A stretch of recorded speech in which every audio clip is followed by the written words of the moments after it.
अगर आपको इंदिरा गांधी आवास योजना चाहिए तो कहीं ना कहीं आपको 20 से 25 हजार रुपए घूस के तौर पे देना होगा। अगर आप घूस के तौर पे नहीं देते हैं तो यकीन मानिए दोस्तों, आपको जो इंदिरा आवास योजना से वंचित रखा जाएगा, आपको इंदिरा गांधी आवास योजना नहीं दिया जाएगा। आखिर ऐसी क्या नौबत आ गई कि प्रधानमंत्री नरेंद्र मोदी के द्वारा इंदिरा गांधी आवास योजना का नाम चेंज करके प्रधानमंत्री आवास योजना करना पड़ा। आखिर इंदिरा गांधी आवास योजना को किसने शुरू किया था और क्यों शुरू किया था, इसके पीछे क्या मकसद रही होगी जिस वजह से इंदिरा गांधी आवास योजना को इस देश में लागू करना पड़ गया। आइए इसी विषय पे आज बात करते हैं और डिटेल जानकारी देने का प्रयास करते हैं। आखिर क्या वजह थी, क्या कारण थी जिस वजह से इस देश में इंदिरा गांधी आवास योजना शुरू करना पड़ गया।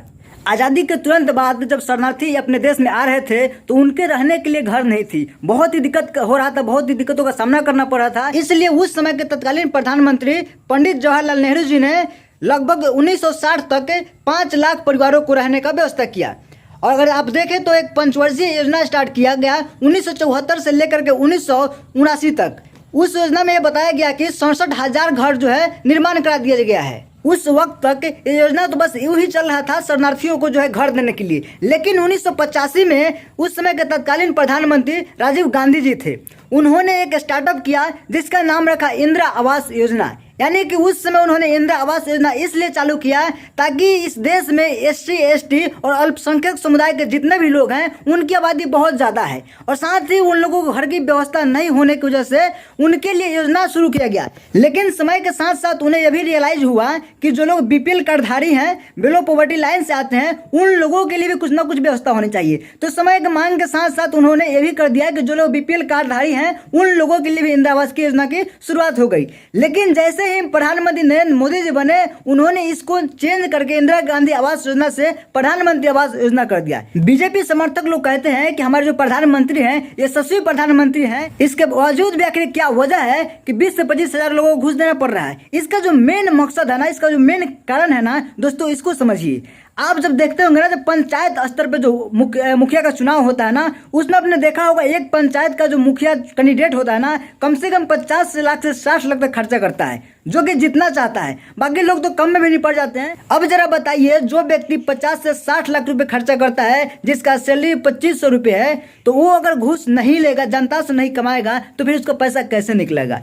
तो यहाँ पे समझने वाला बात यह है कि आखिर लोग ऐसा क्यों करते हैं, क्यों खर्चा कराते हैं। इसका दो पहलू है। एक तो लोगों को विश्वास नहीं होता है कि जो नेता जीतने वाला है उनके लिए काम करेगा, इसलिए लोग सोचते हैं क्यों ना पहले ही ले लिया जाए, इसलिए पहले कुछ पैसा टाल लेते हैं और वो पूरी के पूरी 5 साल जो मुखिया होता है वो लूटता है, क्योंकि उसे भी पता है कि 5 साल तक जनता हमें पूछने वाली नहीं है, आकर के नहीं पूछेगी मुखिया जी आप क्यों लूट रहे हैं। और इसी का फायदा उठाते हुए मुखिया जी एकदम मनमानी करते हैं। सबसे बड़ी कारण यही है कि लोग पैसा लेकर के वोट देते हैं। अगर लोग पैसा लेकर वोट देना बंद कर दे, पंचायत में ऐसी बहुत सारी समस्याएं होती है जिसका समाधान हो सकता है। लेकिन सबसे बड़ी समस्या ये है कि लोग जो है पैसा लेकर वोट देते हैं, और जिस वजह से मेरे दोस्त आज हर एक व्यक्ति को जिसे इंदिरा आवास चाहिए, राशन कार्ड बनवाना हो या फिर जातीय आवासीय बनवाना हो, कहीं ना कहीं उसे घूस देना पड़ता है। तो हमें यहाँ पे कहीं ना कहीं सतर्क बनना पड़ेगा, समझदार बनना पड़ेगा। अगर आप सरकारी योजनाओं का लाभ लेना चाहते हैं तो कहीं ना कहीं आपको पैसा सिर्फ वोट नहीं देना पड़ेगा।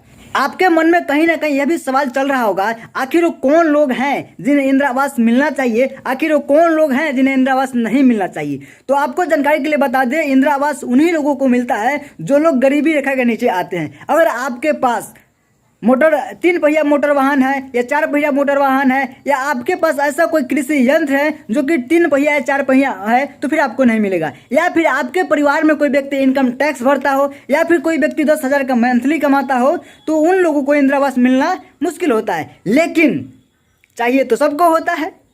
जो लोग 10,000 कमा रहे हैं उन्हें भी चाहिए, जो जिनके पास ट्रैक्टर है, मोटरसाइकिल है, उनको भी चाहिए।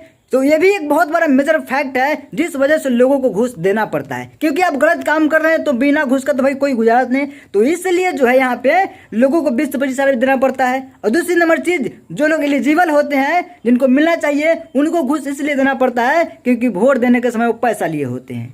बाकी बात आपको समझ में आ चुका होगा। वीडियो कैसा लगा कमेंट करके जरूर बताएं। फिर मिलेंगे अगले वीडियो में, तब तक के लिए मस्त रहिए, स्वस्थ रहिए और व्यस्त रहिए।